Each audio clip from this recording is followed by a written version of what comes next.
Assalamualaikum warahmatullahi wabarakatuh. Kembali lagi di channel Ruang Pembelajaran Wali Kelas.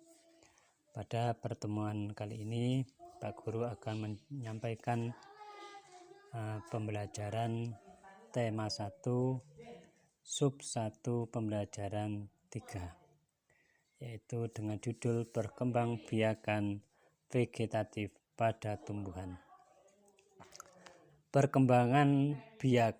Perkembangbiakan secara vegetatif adalah perkembangbiakan tanpa melalui perkawinan. Makhluk hidup baru dalam kurung keturunan berasal dari bagian tubuh induknya. Hanya melibatkan satu induk. Keturunan ini memiliki sifat biologis yang sama dengan induknya. Berikut jenis-jenis perkembangbiakan vegetatif. Jenis-jenis perkembangbiakan secara vegetatif ada 8. Nomor 1 yaitu rizoma. Rizoma adalah akar tinggal atau akar tongkat atau rimpang, di mana batang dapat tumbuh dan menjalar pada permukaan maupun dalam tanah. Tunas tumbuhan baru tumbuh pada setiap buku akar tinggal. Ciri-ciri rizoma atau akar tinggal adalah sebagai berikut. A. Bentuk seperti akar berruas-ruas seperti batang. B. Pada setiap ruas terdapat daun yang berubah menjadi sisik. C. Pada setiap ketiak sisik dalam kurung daun terdapat mata tunas. Contoh: jahe, kunyit, lengkuas, temulawak, kencur. 2. Umbi lapis. Umbi lapis adalah bagian dari pelepah daun yang berfungsi sebagai cadangan makanan dan bentuknya berlapis-lapis. Di bagian pangkalnya terdapat batang berbentuk cakram dan berruas-ruas. Pada bagian ketiak daun terdapat tunas sebagai calon individu baru yang disebut siung. Contoh: bawang merah dan bawang putih.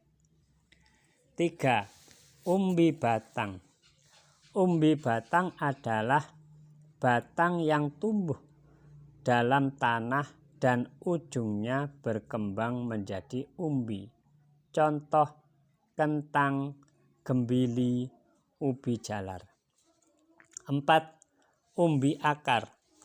Umbi akar adalah akar yang berkembang menjadi besar dan berisi cadangan makanan.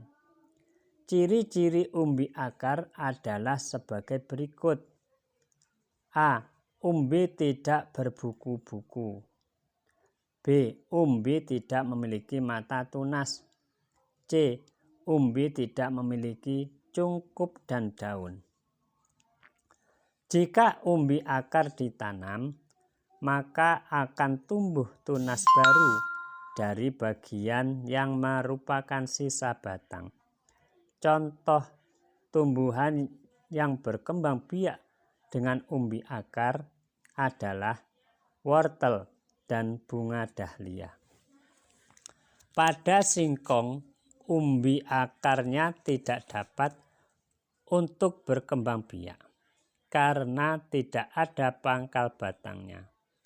Adapun umbi akar pada dahlia dan wortel dapat untuk berkembang biak karena ada tunas pada pangkal batang wortel dan dahlia. 5. Tunas.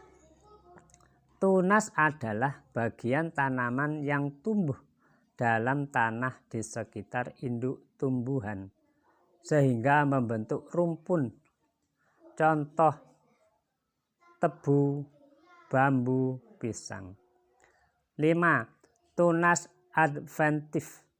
Tunas adventif adalah bagian tumbuhan yang tumbuh pada daun atau bagian akar. Contoh cocor bebek, cemara, sukun, kesema. 7. Stolon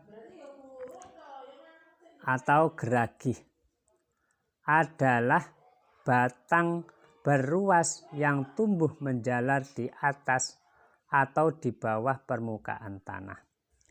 Ruas tanaman bila menyentuh tanah akan tumbuh akar dan tunas baru sehingga menjadi tanaman baru. Contoh arbei, rumput teki, stroberi, pegagan. 8. Spora.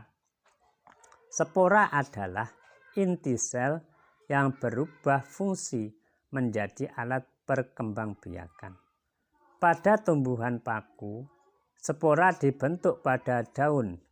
Spora terletak di dalam kotak spora, dalam kurung sporangium, yang berkumpul di dalam sorus. Sorus adalah kumpulan kotak spora.